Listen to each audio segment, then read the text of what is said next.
Hey everyone, welcome back. Today we are talking about one of my favorite pieces of figurative language, which is personification. If you look in the word personification, you will see in part the word person. What we do when we do personification is we give human characteristics to non-human things. So, for example, today the clock seemed to run to the end of the day. So instead of the clock just looking like it normally does, with its hands going the normal slow motion that we tend to see, they seemed to speed around and around and around and around and around until we got to the end of the day. The day just ran constantly. Everything's going so quickly. And we know that the day cannot physically run, right? And clocks cannot physically run. They cannot do the same running activity that we can. But sometimes, especially when we're doing something that we're enjoying, the clock seems to run and it seems to move very quickly. But it's not just clocks that can do things that humans can. We can think of one of my favorite things to talk about with personification, and one of my favorite seasons of the year, which is fall. In fall, we have lots of things happening. We have the leaves changing, and the leaves may dance gracefully. And I'm going to try to draw some leaves here, guys. They may dance gracefully to the ground. Now, we all know leaves don't dance, right? They don't like start to hear the happy song and start to dance along with it. But the way that they go to the ground when they gracefully float back and forth to the ground may make it look like they are dancing from one side to the next. On the opposite, if you go to an orchard in the fall, you may see an apple that jumps off the tree and into your basket. Now, I will tell you, I've been to the orchard quite a few times. It's one of my favorite things to do in the fall. I have never actually had an apple look at me, say, perfect, I want to go home with them, and jump off the tree and into my basket. But sometimes the way that the apples fall off the tree, it kind of looks like they jumped. They move very quickly. Apples cannot jump, but sometimes it looks like they did. Another example that you may think of whenever you think of a something that humans can do that other things can't, you may think of the lightning that dances across the sky during a storm. I'm not very good at drawing lightning, but that's my example of lightning. Lightning dancing across the sky, or maybe it's bolting across the sky. It's moving so quickly.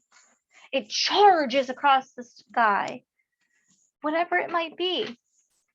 If it's something that we can do that a non-human thing cannot, it's an example of personification. Here's another one. This is how I used to draw the sun as a kid.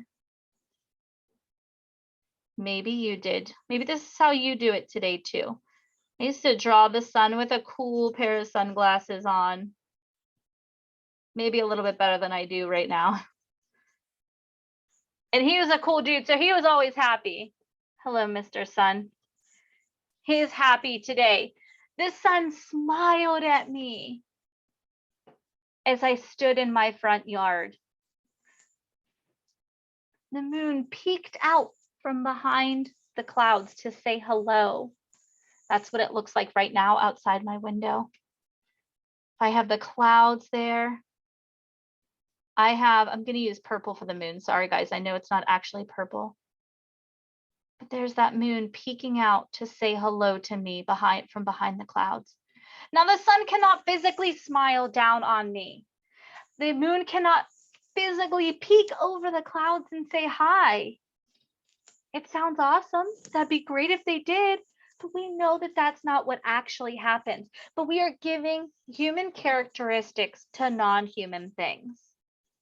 Okay, here's another one. And if you've been in my English class before, you may have heard me say this one. And again, guys, no judging my artwork, please. We have if we have a pumpkin in the orchard or in the field, and it really wants to be picked, it might jump into my wagon and say, pick me, pick me. It might just jump right into the wagon that I have coming up behind me. Pick me, and jumps right in.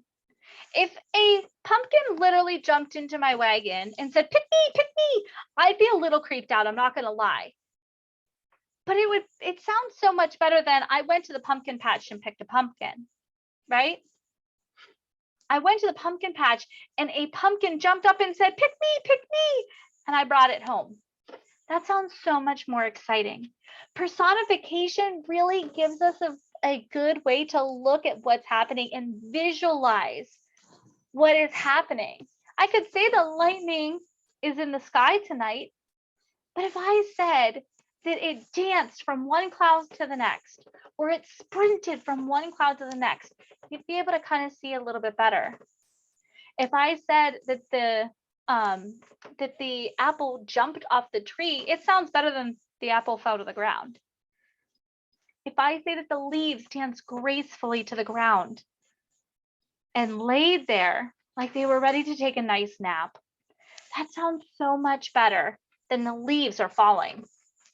It gives you more of a visual of what's happening. And that's why we use personification. And that's why we use all the figurative language that we do, whether it's similes, metaphors, or another one of my favorites, onomatopoeia. All of these are great things that we can use in our writing and that authors that we read use to build a better understanding for us. You may see this in a lot of Disney films. For example, Cars. Okay, a car does not talk, but they give it that human characteristic. Okay, if you think of Ratatouille, the little rat in Ratatouille, he talks to humans. Can't do that. He's a rat, a mouse. He's a little creature. Okay, all of those things are examples of the way that we can use personification to build that imagery and to build more excitement in what we are reading and what we are writing. Okay, so give it a try, see if you can come up with some. And until next time, ladies and gentlemen, see you later.